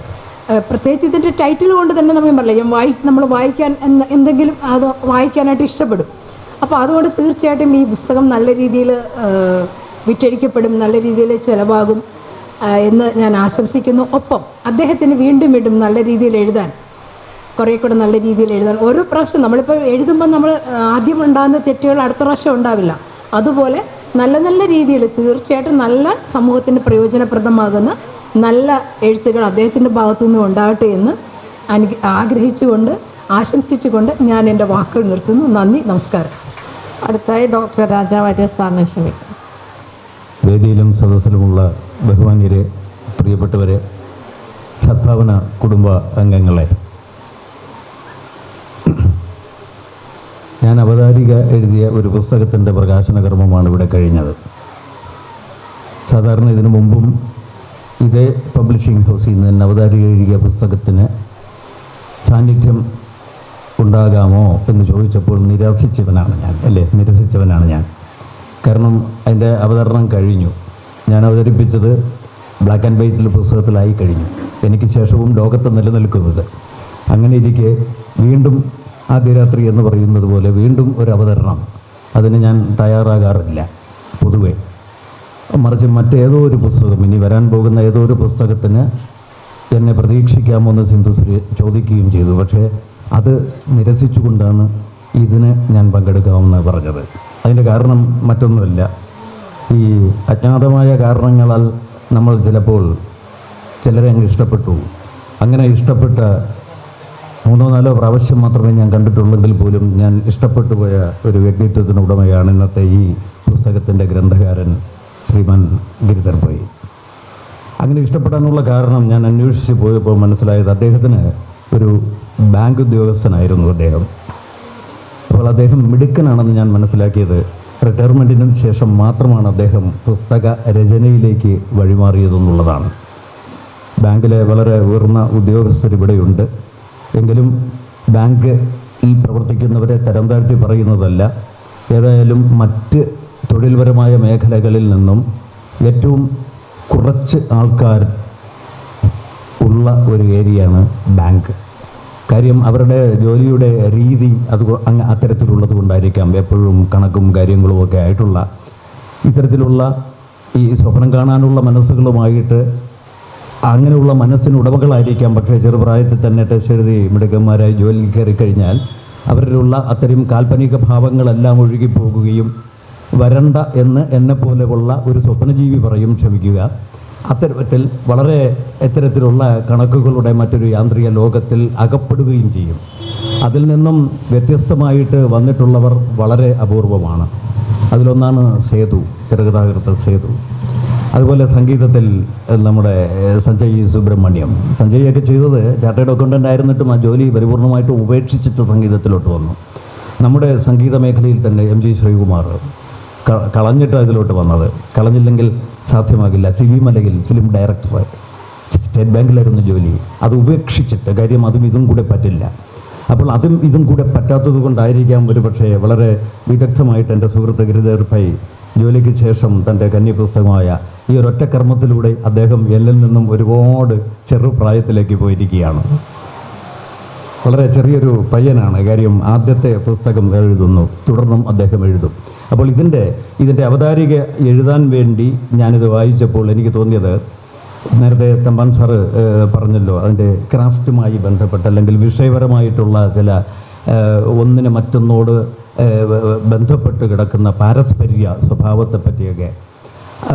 അത് മാത്രമല്ല ഈ വ്യത്യസ്തമായിട്ടുള്ള മേഖലകൾ, വിഷയങ്ങളെ പശ്ചാത്തലമാക്കിക്കൊണ്ടുള്ള രചനകളിലേക്ക് കടക്കണമെന്നൊക്കെ സാറ് വളരെ നല്ല രീതിയിലുള്ള ചില കാര്യങ്ങൾ അദ്ദേഹത്തോട് പറയുകയുണ്ടായി. പക്ഷേ എനിക്ക് തോന്നുന്നത് ഇത് വളരെ നൈസർഗികമായിട്ടൊരു വായനക്കാരൻ എന്നുള്ള നിലയ്ക്ക് എനിക്ക് തോന്നിയത് ഇത് വളരെ നൈസർഗികമായിട്ട് അദ്ദേഹത്തിൽ നിന്നും വന്നതാണ്.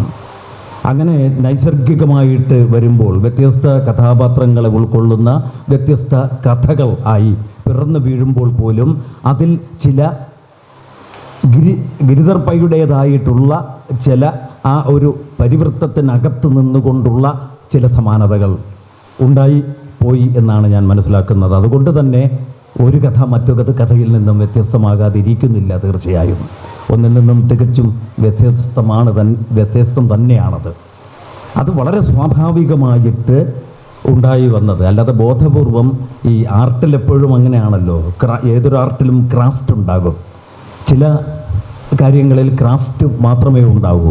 വർത്തമാനകാലത്തെ ചെറുകഥാ സാഹിത്യത്തിൽ ക്രാഫ്റ്റ് മാത്രമേ ഉള്ളൂ എന്നാണ് മറ്റൊരർത്ഥത്തിൽ ശ്രീകൃഷ്ണദാസ് സാർ പറഞ്ഞതെന്നാണ് ഞാൻ മനസ്സിലാക്കുന്നത്. അതിൻ്റെ നൈസർഗികമായിട്ടുള്ള ഭാവനയുടെ നൈസർഗികമായിട്ടുള്ള വർണ്ണ രേണുക്കളിൽ നിന്നും വഴിമാറി നിന്നുകൊണ്ടുള്ള ക്രാഫ്റ്റിൻ്റെ ചില അക്രോബാറ്റിക്സ് അത് എല്ലാ കലാവിഭാഗങ്ങളിലും ഇപ്പോൾ ഉണ്ട്. സംഗീതത്തിൽ പോലും സംഗീതത്തിൻ്റേതായ ശാസ്ത്രീയമായിട്ടുള്ള സംഗതികൾ വെച്ചിട്ട് അതിഗംഭീരമായിട്ട് ഇന്ന് നമ്മുടെ പ്രശംസയ്ക്ക് പാത്രീഭവിച്ചിരിക്കുന്ന പല മഹാരഥന്മാരും അവരുടെ സംഗീത കച്ചേരികളിൽ ഇത്തരം അഭ്യാസങ്ങളാണ് മുന്നിട്ട് നിൽക്കുന്നത്. ക്രാഫ്റ്റ് മോളിൽ നിൽക്കുന്നു.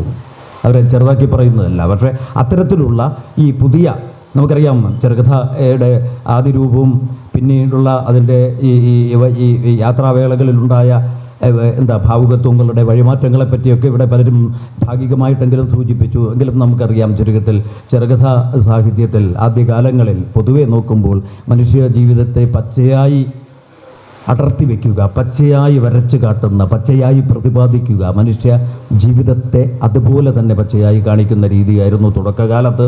പിന്നീട് മനുഷ്യൻ്റെ സാമൂഹ്യ പശ്ചാത്തലം, സാമ്പത്തിക രീതി, ഈ ഉച്ചനീചത്വങ്ങൾ, ജാതീയപരമായിട്ടുള്ള സോഷ്യോളജിക്കലായിട്ടുള്ള ഈ സമൂഹത്തിൻ്റെ അവസ്ഥാന്തരങ്ങളുണ്ടായപ്പോൾ, അവസ്ഥാഭേദങ്ങളുണ്ടായപ്പോൾ അത്തരത്തിലുള്ള വിഷയങ്ങളെ കേന്ദ്രീകരിച്ചു കൊണ്ടുകൂടി കഥകളിൽ പ്രമേയങ്ങൾ ഉണ്ടായി വരികയുണ്ടായി. അതിനുമൊക്കെ ശേഷമാണ് മനഃശാസ്ത്രപരമായിട്ടുള്ള സങ്കീർണമായിട്ടുള്ള തലങ്ങളിലേക്ക് മനുഷ്യൻ്റെ ഉള്ളിലെ ഈ വാഗതീതമായിട്ടുള്ള സങ്കീർണ ഭാവങ്ങളെ എങ്ങനെ ഈ കഥകളിൽ കൂടി, വരികളിൽ കൂടി സബ്ടെക്സ്റ്റുവൽ മീനിങ്ങുകളുടെ ലെയേഴ്സിനെ കാത്തു സൂക്ഷിച്ചുകൊണ്ട് എങ്ങനെ ബാഹ്യതലത്തിൽ വാക്കുകളിൽ കൂടി എഴുതി പിടിപ്പിക്കാമെന്നുള്ള ശ്രമകരമായിട്ടുള്ള നല്ല ദൗത്യം നടന്നത്. അവിടെയും കല നഷ്ടപ്പെടുന്നില്ല. പിന്നെ ഇങ്ങോട്ട് വന്നിട്ട് ബോധപൂർവം വ്യത്യസ്തമായിരിക്കണം പ്രമേയം, വ്യത്യസ്തമായിരിക്കണം പറച്ചിലിൻ്റെ രീതി എന്നൊക്കെ ബോധപൂർവമുള്ള ചിന്തകൾ കഥാകാരനെ മതിക്കാൻ തുടങ്ങിയപ്പോഴാണ് ക്രാഫ്റ്റിൽ മാത്രം ഒതുങ്ങിപ്പോയ ജീവൻ ചോദനയില്ലാത്ത ചൈതന്യമറ്റു പോകുന്ന രീതിയിലുള്ള സാഹിത്യ സൃഷ്ടികൾ പൊതുവെ ഉണ്ടായത്. അതുകൊണ്ട് തന്നെ നമുക്ക് തീർച്ചയായിട്ടും വീണ്ടും ആദ്യ രാത്രി എന്നുള്ള ടൈറ്റിലിനെ പറ്റി പലരും സൂചിപ്പിച്ചു. പെട്ടെന്ന് നോക്കുമ്പോൾ ഭാഷ പഠിച്ച ഒരാളിന് തോന്നാം പുനരുക്തി ദോഷം ഇതിലില്ലേ, ആദ്യം എന്നുള്ള പ്രയോഗത്തിൽ കൂടി വീണ്ടും എങ്ങനെ ചേരും, വീണ്ടും ആദ്യ രാത്രി എന്ന് പറയുമ്പോൾ. പക്ഷേ അതിന് രണ്ട് തലത്തിൽ നിന്നുള്ള രീതിയിൽ അതിനെ ക്രോഡീകരിച്ചുകൊണ്ട് വളരെ അതിനൊരു ഈ ടൈറ്റിലിന് വളരെ നല്ലൊരു അർത്ഥം കൊണ്ടുവരാൻ കഥാകൃത്തിന് ഇതിൽ ഇത് കാണിച്ചിട്ടുണ്ട്. പിന്നെ ഞാൻ തന്നെ ഇതിൽ എൻ്റെ അവതാരികയിൽ എഴുതിയതിൻ്റെതാണ്. എന്നോടുള്ള വ്യക്തിപരമായിട്ടുള്ള സ്നേഹം കൊണ്ടാണെന്ന് തോന്നുന്നില്ല ബിയോണ്ട് ശ്രീകുമാറും സിന്ധുവും കൂടി അതിനെ കോട്ട് ചെയ്തത്, മറിച്ച് കഥകളുടെ ഒരു കണ്ടന്റ് അതിൽ വരും എന്നുള്ളത് കൊണ്ടാണെന്ന് തോന്നുന്നു. അത് ഞാനൊന്ന് വായിച്ചോട്ടെ പ്രിയപ്പെട്ടവരെ. തീവ്രവും തീക്ഷ്ണമായ വിഷയങ്ങളെ കേന്ദ്രീകരിച്ചുകൊണ്ട് മനുഷ്യ മനസ്സുകളുടെ താഴ്വാരങ്ങളിൽ വേരുകളാഴ്ത്താൻ പാകത്തിലുള്ള കഥകളുമായി നമുക്ക് മുന്നിൽ ഇതാ പുതിയൊരെഴുത്തുകാരൻ നിൽക്കുന്നു, ഗിരിധർ പൈ. വീണ്ടും ആദ്യ രാത്രി എന്ന അദ്ദേഹത്തിൻ്റെ കഥാസമാഹാരം വായനക്കാർ ഏറ്റെടുക്കും എന്നതിൽ സംശയമില്ല. എന്തെന്നാൽ ആ കഥകളിലൂടെ കടന്നു പോകുമ്പോൾ ചിലപ്പോൾ നമ്മൾ ഭയക്കും, ചിലപ്പോൾ വേദനിക്കും, ചിലപ്പോൾ സന്തോഷിക്കും, ആത്മാന്വേഷണത്തിനൊരുമ്പെടും. അത്രമേൽ ജീവൽസ്പർശിയാണ് ഓരോ കഥയുടെയും പ്രമേയം എന്ന് സത്യസന്ധമായി പറഞ്ഞുകൊണ്ട് എൻ്റെ ചെറിയ വാക്കുകൾ നിർത്തുന്നു. പ്രിയപ്പെട്ടവരെ, കേട്ടിരുന്നതിന് നന്ദി, നമസ്കാരം. മറുപടി പ്രസംഗത്തിനായി ശ്രീ ഗിരിധർ പൈ സാറിനെ ക്ഷണിക്കുന്നു. വേദിയിലും സദസ്സിലിരിക്കുന്ന എൻ്റെ എല്ലാ ഗുരുജനങ്ങൾക്കും സുഹൃത്തുക്കൾക്കും സഹോദരി സഹോദരന്മാർക്കും എൻ്റെ വിനീതമായ നമസ്കാരം. എൻ്റെ ഈ പ്രഥമ സംരംഭം നമ്മുടെ സദ്ഭാവന ട്രസ്റ്റിലെ സിന്ധു മാഡം, അതിൻ്റെ പശ്ചാത്തലം എന്ന് പറഞ്ഞാൽ കൊല്ലത്ത് ഒരു എക്സിബിഷൻ ഉണ്ടായിരുന്നു ബുക്കിൻ്റെ. എൻ്റെ വീടിന് മുമ്പിൽ തന്നെയുള്ള ബോയ്സ് സ്കൂളിൽ വെച്ചായിരുന്നു എക്സിബിഷൻ. അന്ന് അവിടെ കുറേ പുസ്തകങ്ങൾ വാങ്ങിക്കാനായിട്ട് പോയപ്പോഴാണ് ഞാൻ പരിചയപ്പെടുന്നത് ഇത്തരത്തിലുള്ള സംഭവം ഉണ്ടെന്ന് ഞങ്ങൾ പബ്ലിഷ് ചെയ്യാമെന്ന് പറഞ്ഞിട്ട് കാര്യങ്ങൾ കൊടുക്കുന്നത്.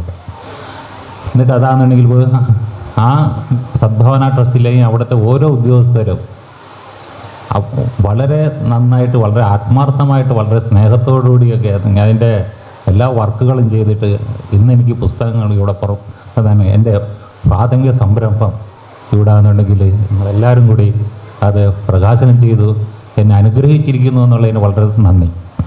പിന്നെ സാറ് പറഞ്ഞാലും ഞാനൊരു പുതിയൊരു എഴുത്തുകാരനാണ്. ചിലപ്പോൾ ചില പാളിച്ചകളുണ്ടായിരിക്കാം, ഞാൻ സമ്മതിക്കുന്നു. അതെന്തെങ്കിലും പാളിച്ചകളുണ്ടായിട്ടുണ്ടെങ്കിൽ അത് ഞാൻ തീർച്ചയായിട്ടും തിരുത്തും. അതുമാത്രമല്ല, എൻ്റെ ജ്യേഷ്ഠ സഹോദരനും എൻ്റെ അയൽക്കാരുമാണ് കൊല്ലത്ത്. അപ്പോൾ ആ ഗുരുത്വത്തിൻ്റെ ഭാഗമായിട്ട് തന്നെ ഞാൻ പറയുന്നു. അഥവാ എന്തെങ്കിലും ചില കഥകളിൽ ചില പാളിച്ചകളോ കുറവുകളോ ഉണ്ടെന്നുണ്ടെങ്കിൽ സാറിൻ്റെ നോട്ടത്തിലുണ്ടാകുമ്പോൾ ഞാൻ മനസ്സിലാക്കുന്ന എന്താണ് അത് അടുത്ത കഥകളിലേക്ക് മാറ്റുന്ന അത് ഞാൻ തിരുത്തിയെടുക്കുന്നതായിരിക്കും അത് പറയുന്നു. പിന്നീടാണെന്നുണ്ടെങ്കിൽ അടുത്തായിട്ട് ഇവിടെ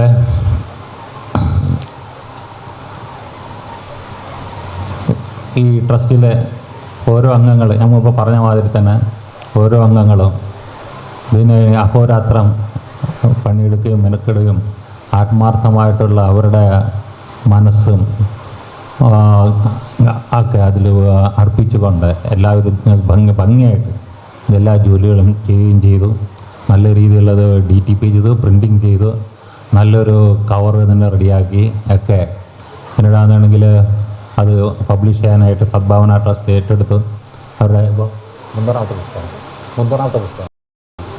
മുന്നൂറാമത്തെ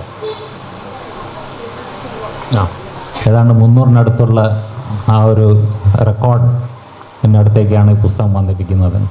അത് എനിക്ക് വളരെ സന്തോഷം, അഭിമാനം തോന്നുന്ന കാര്യങ്ങളാണ്.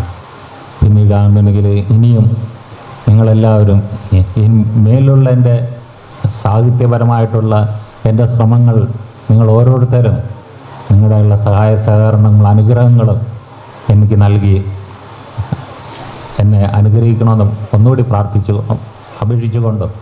പ്രാർത്ഥിച്ചുകൊണ്ട് നിർത്തുന്നു. പിന്നീട് ഇതിൽ അധ്യക്ഷ സ്ഥാനത്തിൽ ഇന്ന് ബാലചന്ദ്രൻ സാറിനോട് എൻ്റെ വ്യക്തിപരമായുള്ള നന്ദി രേഖപ്പെടുത്തുന്നു. മുഖ്യപ്രഭാഷണം നടത്തിയ MR തമ്പാൻ സാർ ഒത്തിരി ഗുണദോഷങ്ങളും അതിൻ്റെയുള്ള ഒത്തിരി ചില പാകപ്പഴം കാര്യങ്ങളൊക്കെ മനസ്സിലാക്കി കൊടുത്തു. അതെനിക്ക് വളരെ തരത്തിലുള്ളൊരു ഗുണമായി. സാറിനോട് പ്രത്യേകം ഒരു ജ്യേഷ്ഠ സഹോദരനോടുള്ള ഒരു സ്നേഹത്തോടുള്ള നന്ദി രേഖപ്പെടുത്തുന്നു. പിന്നീട് കൃഷ്ണദാസ് സാർ, KL കൃഷ്ണദാസ് സാറിൻ്റെ ജ്യേഷ്ഠ സഹോദരൻ KL മോഹൻ വർമ്മ സാറുമായിട്ട് എനിക്ക് വേറൊരു ബന്ധമുണ്ട്. ഞാൻ പണ്ട് കണ്ണൂരിൽ ആലക്കോട് എന്ന് പറയുന്ന സ്ഥലത്ത് ജോലി ചെയ്യുന്ന സമയത്ത് ഒരിക്കലും അദ്ദേഹം അവിടെ ആണെന്നുണ്ടെങ്കിൽ ആലക്കോട് തമ്പുരാൻ്റെ അതിഥിയായിട്ട് അവിടെ വരികയും ഞങ്ങളോടൊപ്പം, അന്ന് ഞങ്ങൾ വളരെ കൊച്ചുകുട്ടികൾ 27-28 വയസ്സ് പ്രായമൊക്കെ ഉണ്ടായിരുന്നുള്ളൂ. അന്നാണെന്നുണ്ടെങ്കിൽ അവിടെ ഒരു സാഹിത്യ സദസ്സൊക്കെ ഉണ്ടായിരുന്നു. അങ്ങനെ അന്നാണെന്നുണ്ടെങ്കിൽ അന്ന് ഞാൻ ഓർമ്മിക്കുന്ന സംഗതി എന്ന് പറഞ്ഞാൽ നമ്മുടെ മാതൃഭൂമി പത്രം ടൈംസ് ഓഫ് ഇന്ത്യ ഏറ്റെടുക്കാനായിട്ടുള്ളൊരു സംഘം അവിടെ നടന്നുകൊണ്ടിരിക്കുന്ന സമയമായിരുന്നു. അപ്പോൾ അതിനുള്ള കാര്യങ്ങളൊക്കെ മനസ്സിലാക്കിയിട്ടാണ് അദ്ദേഹം ഓഹരി എന്ന നോവൽ എഴുതിയിട്ടുണ്ടായിരുന്നത്. അപ്പോൾ ഞാൻ അദ്ദേഹത്തോട് സംസാരിക്കുകയും അദ്ദേഹത്തിനോട് ഞാൻ തനിക്കൊരു കോപ്പി ഞാൻ അയച്ചു തരുന്നുണ്ടെന്ന് എഴുതി കഴിഞ്ഞാൽ എന്ന് പറഞ്ഞു. അദ്ദേഹം അയച്ചു തരികയും ഞാൻ വായിക്കും. പിന്നെ ഒരിക്കൽ എറണാകുളത്ത് നിന്നപ്പോൾ അദ്ദേഹത്തെ നേരിട്ട് കണ്ട് അതിനെക്കുറിച്ച് ഞങ്ങൾ ഒരു 1.5 മണിക്കൂർ ഞങ്ങൾ സംസാരിക്കുകയും ചെയ്തതെന്നുള്ള ആ ഒരു ചില സ്മരണകൾ ഇപ്പോൾ സാറത് പറയുമ്പോഴാണ് പെട്ടെന്ന് എനിക്കത് ഓർമ്മ വന്നിട്ട് ഞാൻ അതിപ്പോൾ അവതരിപ്പിക്കാൻ ഒരു സന്തോഷമുള്ള കാര്യമാണ്. പിന്നെ KL കൃഷ്ണദാസ് സാറിനെ ഞാനുണ്ട് ഈ ചടങ്ങിൽ വന്നിട്ട് എന്നെ അനുഗ്രഹിച്ചതിന് അദ്ദേഹത്തിന് നന്ദി പറയുന്നു. പിന്നെ പുസ്തകം ഏറ്റുവാങ്ങിയ ശ്രീമതി ഗിരിജ സുരേന്ദ്രൻ, അദ്ദേഹം മാഡം വന്നിട്ട് കൊല്ലമായിട്ട് നല്ല അടുത്ത ബന്ധമാണ്. എൻ്റെ ഏറ്റവും അടുത്തൊരു സുഹൃത്തിൻ്റെ സുഹൃത്തും കൂടിയാണ്, ഫാമിലി ഫ്രണ്ടുമാണ്. അപ്പോൾ അങ്ങനെയൊക്കെയുള്ള ഒരു ഭാഗ്യം കൂടി എനിക്ക് കിട്ടിയിട്ടുണ്ട്, നല്ലൊരു കാര്യം. പിന്നെ എന്നെ ഈ കഥകളുടെ തുടക്കം മുതൽ ഇതുവരെ പുസ്തകം ഇറക്കുന്നവരെ എൻ്റെ ഒരു സഹോദരൻ്റെ സ്ഥാനത്ത് നിന്ന് എന്നെ പ്രോത്സാഹിപ്പിക്കുകയും അനുഗ്രഹിക്കുകയും എനിക്ക് വാക്കുകൾ കിട്ടുന്നില്ലെന്ന് വേണം പറയാൻ. രാജാവ് വാര്യർ സാർ അതിന് അവതാരം എഴുതാൻ സമ്മതിക്കുകയും അതിനെക്കുറിച്ച് എന്നിട്ട് ആണെങ്കിൽ അദ്ദേഹം വളരെ നല്ല രീതിയിലാണ് അതിനെ അവതാരിക്കുക, അതിൻ്റെ കാര്യങ്ങളൊക്കെ പറഞ്ഞു കൊടുക്കുകയൊക്കെ ചെയ്തിട്ടുള്ള അദ്ദേഹത്തിനാണെന്നുണ്ടെങ്കിൽ ഞാൻ എങ്ങനെ നന്ദി പറയേണ്ടതെന്നുള്ളത് എൻ്റെ ഹൃദയം കൊടുക്കാൻ എനിക്ക് പറ്റത്തുള്ളൂ, അത് ഞാൻ ചെയ്യുന്നുള്ളൂ. പിന്നീട് എല്ലാത്തിൻ്റെയും നെടും തൂണായി നിന്ന ആളാണ് സിന്ധു മേഡം. എല്ലാത്തിനും കോർഡിനേറ്റ് ചെയ്യാനും ആ പുസ്തകങ്ങൾ അതിൻ്റെ എല്ലാ കാര്യം എല്ലാവരോടും അതിനുള്ള മൊത്തത്തിലുള്ള അതിൻ്റെ മേൽനോട്ടം വഹിക്കുകയും എത്രയും പെട്ടെന്ന് പുസ്തകം പബ്ലിഷ് ചെയ്യാനുള്ള എല്ലാ മേൽനോട്ടം വഹിച്ച സിന്ധുവിനുള്ള കടപ്പാട് നിസ്സീമമാണ്, നന്ദി പറയുന്നു. പിന്നെ അവിടെ ചെയ്തുള്ള DTP ചെയ്യാനുള്ള ആൾക്കാരുടെ പ്രിൻറ്റിങ്ങിനൊക്കെ ഉള്ള എൻ്റെ സഹോദരിമാരെല്ലാവരും ഇവിടെ എത്തിയിട്ടുണ്ട്. നിങ്ങളോട് ഓരോരുത്തരോട് നന്ദി പറയുന്നു. നന്ദി, നമസ്കാരം.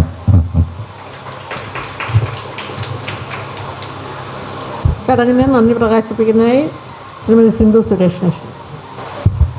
എല്ലാവർക്കും നമസ്കാരം. സദ്ഭാവന ട്രസ്റ്റ് 300ഓളം പുസ്തകങ്ങൾ പ്രസിദ്ധീകരിച്ചു, അതിൻ്റെ പ്രവർത്തനങ്ങൾ നടക്കുവാണ്. ഇപ്പോൾ ഈ ഇടയ്ക്ക് ഇറങ്ങിയ പുസ്തകത്തിൽ ഒന്നാണ് വീണ്ടും ആദ്യരാത്രി എന്ന ഗിരിധർ പൈ സാറിൻ്റെ ഈ പുസ്തകം. ഇവിടെ പുസ്തകത്തെക്കുറിച്ച് ആധികാരികമായി തന്നെ എല്ലാവരും പറഞ്ഞു കഴിഞ്ഞു. പുസ്തകത്തിന് പിന്നിലുള്ള കാര്യങ്ങളാണ് എനിക്ക് പറയാനുള്ളത്. നേരത്തെ സാറ് പറഞ്ഞതുപോലെ തന്നെ ഈ പുസ്തകം കഴിഞ്ഞ ലൈബ്രറി കൗൺസിൽ ഫെസ്റ്റിൽ കൊല്ലത്ത് നമ്മളിങ്ങനെ വളരെ അവിടെ ഭയങ്കര തകൃതിയായിട്ട് നടക്കുമ്പോഴാണ് സാർ അവിടെ വരുന്നത്. കുറച്ച് പുസ്തകം വേണം, നമ്മുടെ പുസ്തകങ്ങളെല്ലാം കണ്ടപ്പോൾ പുള്ളിക്ക് വളരെ ഇഷ്ടപ്പെട്ടു. നിങ്ങളുടെ എല്ലാ പുസ്തകവും നല്ലതാണ്, ഞാനിങ്ങനെ ഒരു കുറച്ച് ഇത് എഴുതിയിട്ടുണ്ട്, അപ്പോൾ അതെനിക്ക് പ്രസിദ്ധീകരിച്ചാൽ കൊള്ളാവുന്നുണ്ട് എന്ന് പറഞ്ഞ് അഡ്രസ്സും വാങ്ങിച്ചുകൊണ്ട് പോയി. പിന്നെ ഒരു 2-3 മാസത്തേക്ക് ഒരു അനക്കം ഉണ്ടായിരുന്നില്ല. അത് കഴിഞ്ഞ് ഒരു ദിവസം നോക്കിയപ്പോൾ വഴുതക്കാട് ഓഫീസിൽ സാറ് വന്നു. കുഞ്ഞു പേപ്പറിൽ കുറച്ച് കുഞ്ഞു കവിതകൾ എല്ലാം കൂടി കൊണ്ടുവന്നിട്ട് പറഞ്ഞു, ഇതാണ് എൻ്റെ കഥകൾ, ഇത് നിങ്ങൾക്ക് ചെയ്യാൻ പറ്റുമെങ്കിൽ ചെയ്തു തരണം എന്ന് പറഞ്ഞ് തന്നു. ഞാൻ നമുക്ക് എഡിറ്റോറിയൽ ബോർഡുണ്ട്, അവിടെ കൊടുത്തു. ഇത് പ്രസിദ്ധീകരിക്കാൻ നല്ല കഥകളാണോ എന്നുള്ളത് നോക്കണമല്ലോ. അപ്പോൾ അത് നോക്കി പരിശോധിച്ചതിൻ്റെ അടിസ്ഥാനത്തിൽ കുഴപ്പമില്ല എന്ന് പറഞ്ഞു. സാറിനെ വിളിച്ചു, നമ്മളിത് പ്രസിദ്ധീകരിക്കാം, കുഴപ്പമില്ല, ചെയ്യാമെന്ന് പറഞ്ഞു. പക്ഷേ ഇത് തുടങ്ങിയപ്പോൾ ചെയർമാൻ പറഞ്ഞതുപോലെ വളരെ കൊച്ചു പുസ്തകം, വളരെ കുഞ്ഞു കഥകളേ ഉള്ളൂ. ഇതൊരു പുസ്തക രൂപമാക്കി വരണമെങ്കിൽ അതിത്തിരി ബുദ്ധിമുട്ട് തന്നെ ആയിരുന്നു എന്ന് വേണം പറയാം. കാരണം ടൈപ്പ് ചെയ്തപ്പോൾ വളരെ കുറച്ചേ ഉള്ളൂ, 10-40 പേജിനകത്തുള്ള ഒരു സൃഷ്ടി എന്നേ പറയാൻ പറ്റുള്ളായിരുന്നു. പിന്നെ അതിൻ്റെ ലേഔട്ട് നിങ്ങൾക്ക് ആ പുസ്തകം കാണുമ്പോൾ അറിയാം, സാധാരണ പുസ്തകത്തിൽ നിന്ന് വ്യത്യസ്തമായിട്ടാണ് ആ പുസ്തകം ചെയ്തിരിക്കുന്നത്. അതിന് ഇവിടെ ഇരിപ്പുണ്ട് ശ്രീകുമാർ സാറ്. അതിൻ്റെ ലേഔട്ട് മൊത്തത്തിൽ മാറ്റിയാണത് ചെയ്തത്. സാധാരണ നമ്മൾ പുസ്തകം ചെയ്യുന്ന ഒരു ലേഔട്ടേ അല്ല ആ പുസ്തകത്തിൽ ചെയ്തിരിക്കുന്നത്. ആ ലേഔട്ടിലെ മാറ്റമാണ് ആ പുസ്തകത്തിൽ ചെയ്തിരിക്കുന്നത്. അതിൽ ഓരോരുത്തരും സാറിനോടൊപ്പം രാജാവാര്യർ സാറിൻ്റെ ക്രിയേറ്റിവിറ്റി എന്ന് പറയുന്നത് അപാരമാണ്. സാറ് ഓരോ ഇതെടുക്കുമ്പോഴും സാറിൻ്റെ ആ ഒരു സർഗാത്മകത സാറ് പറഞ്ഞു തരും. അത് പിന്നെ നമ്മുടെ തന്നെ പ്രൂഫ് റീഡറായ ശരത്ചന്ദ്ര സാറിൻ്റെ ഇല്ലസ്ട്രേഷൻ, അതിൻ്റെ ആ മോഡേൺ ആർട്ട്, അത് ആ പുസ്തകത്തിന് ഭയങ്കര ഒരു ഗംഭീര ഒരു ഇത് കൊടുത്തു. അപ്പോൾ ഇതെല്ലാം കൂടി കൂടിയപ്പോഴാണ് ഒരു പുസ്തകമായി മാറിയത്. പിന്നെ ഇതിൻ്റെ കവർ ചട്ട എന്ന് പറയുന്നത് 4-5 ചിത്രങ്ങളിൽ 4-5 വരകളാണ്. ഇത് യഥാർത്ഥത്തിൽ കണ്ടാൽ ആർക്കും അത് മനസ്സിലാവില്ല. അത് ഒറ്റ നേട്ടപ്പ് വേണ്ട ഒരു പുസ്തകം പക്ഷെ അങ്ങനെ അല്ല. അത് ആ കവർ ചട്ട ചെയ്തിരിക്കുന്നത് പ്രത്യേക രീതിയിലാണ്. പല പല പല പല പല ചിത്രങ്ങൾ, പല പല ആർട്ട് എല്ലാം കൂടി ചേർത്തുകൊണ്ടാണ് അതിൻ്റെ കവർ ചട്ട ചെയ്തത്.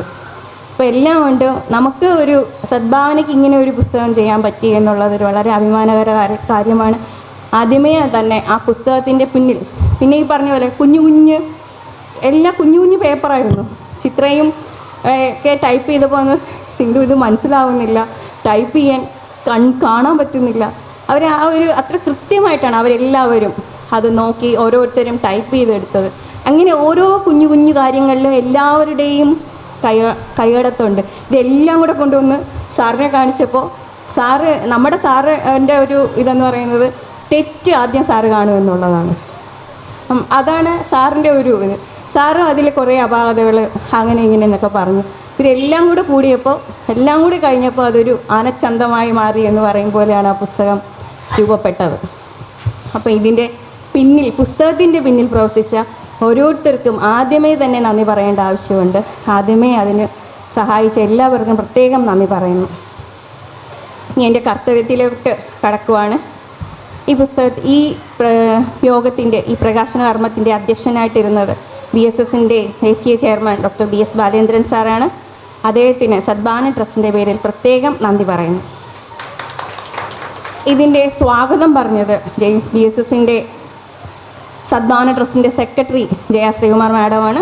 മാഡത്തിനും സദ്ഭാവന ട്രസ്റ്റിൻ്റെ പ്രത്യേകം നന്ദി പറയുന്നു.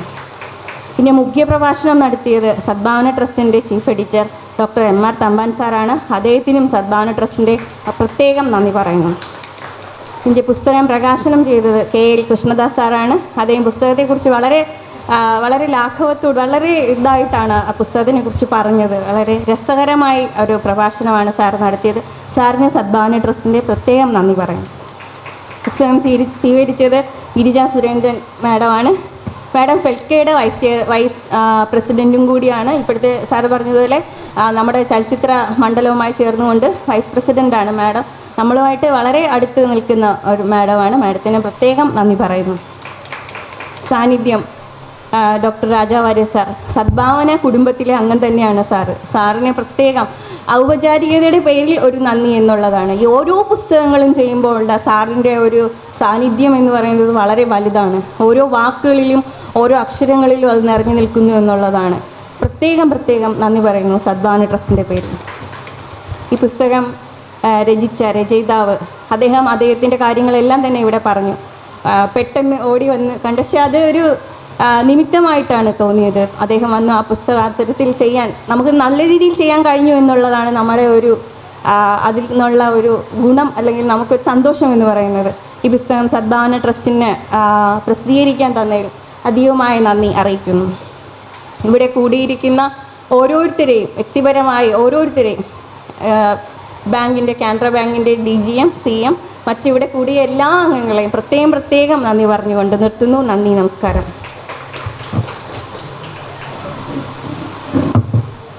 ദേശീയഗാനം.